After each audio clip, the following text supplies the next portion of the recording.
வணக்கம் நண்பர்களே, ரொம்ப நாளாக நமக்கு தவா கறி சாப்பிடணும், அதுலேயும் வீட்லேயே செஞ்சு சாப்பிடணுங்கிற ஒரு ஆசை இருந்தது. ஐயா உனக்கு போர் அடிக்காதா ஐயா? எப்ப பார்த்தாலும் குலவரியோட எதையாச்சும் ஒன்று பண்ணிக்கிட்டு இருக்கியே. அதனால நம்ம இன்னைக்கு கறிக்கடையில் போய் நல்ல நாட்டுக்கோழியை பார்த்து சின்ன சின்ன பீஸாக எலும்பிலாம் வெட்டி வாங்கிட்டு வந்துட்டோம். அந்த கறியை நல்லா கழுவிட்டு மட்டன் மசாலா, சிக்கன் மசாலா, மிளகாப்பொடி, உப்பு, மல்லித்தூள் விட்டு ஒரு 2 மணி நேரம் ஊற வச்சுட்டோம். அதுக்கப்புறம் நம்ம ஏற்கனவே செஞ்சு வச்சிருந்த ஃப்ளவர் பாட் அடுப்பு மேலே கொஞ்சம் தவால போட்டுவிட்டு இந்த மாதிரி தவா வச்சுட்டு அது மேலே கொஞ்சம் தேங்காய் எண்ணெய் விட்டுட்டு ஸ்டார்ட் பண்ணிட்டோம் ஒர்க்கை. இதே கேஸ் அடுப்பில் வச்சு செய்யாமல் நம்ம ஏன் வெளியில் வச்சுக்கிறது நான் கடைசியில் சொல்கிறேன். நல்ல அளவான தணல் வச்சு நல்லா பரட்டிட்டு இருந்தேன். இந்த ஃப்ளவர் பாட் அடுப்பு எப்படி செஞ்சாங்கிறது ஏற்கனவே நம்ம சேனலில் இருக்குது வீடியோ, தெரியாதவங்க போய் பார்த்துக்குங்க. ஃப்ளேவர் நல்லா இருக்குங்கிற பூண்டு நல்லா தட்டி அதில் கட் பண்ணி போட்டுவிட்டேன். அப்படியே அதையும் சேர்த்து நல்லா பரட்டி விட்டுட்டேன். நல்லா பாருங்கள், வேக வேக அந்த கோழியில் இருக்கிறது கொழுப்புல அப்படி வெளியே வந்து அது மிதக்குது. அதில் அந்த கொழுப்புலேயே அது வேகணும். அதில் இந்த அடுப்பறிக்கிறதுக்கு சின்ன சின்ன சுள்ளி தான் எடுத்து வந்திருக்கிறேன். இதில் பாதி யூஸ் பண்ணாலே போதும்னு நினைக்கிறதுக்கு. கீழே இருக்கிற ஓப்பன் வழியாக பாருங்கள், காற்று உள்ள போய் ஆட்டோமேட்டிக்காக அடுப்பு நாளாக எரிஞ்சிட்டுக்கும். ரொம்ப ட்ரை ஆகி மசாலா கரிஞ்சு வர ஸ்டேஜில் லைஸாக தண்ணி மட்டும் தெளிச்சுக்குங்க. இதுக்கு மெயின் டிஷ்ஷாக பார்த்தீங்கன்னா நம்ம இன்றைக்கி குப்பூஸ் வாங்கிட்டு வந்திருக்கோம்.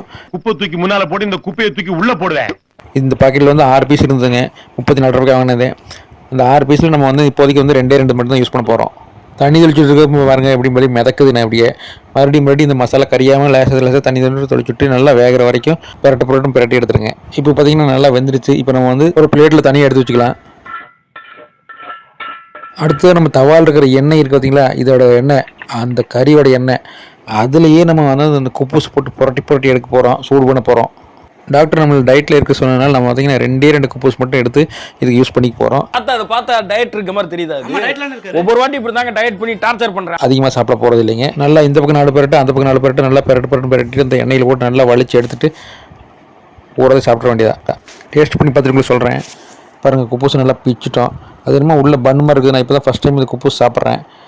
உள்ள ஹாலோவாக இருக்குது, வெளியில் வந்து சப்பாத்தி மாதிரி இருக்குது. இது என்னமாவும் செஞ்சாங்கன்னு தெரியல.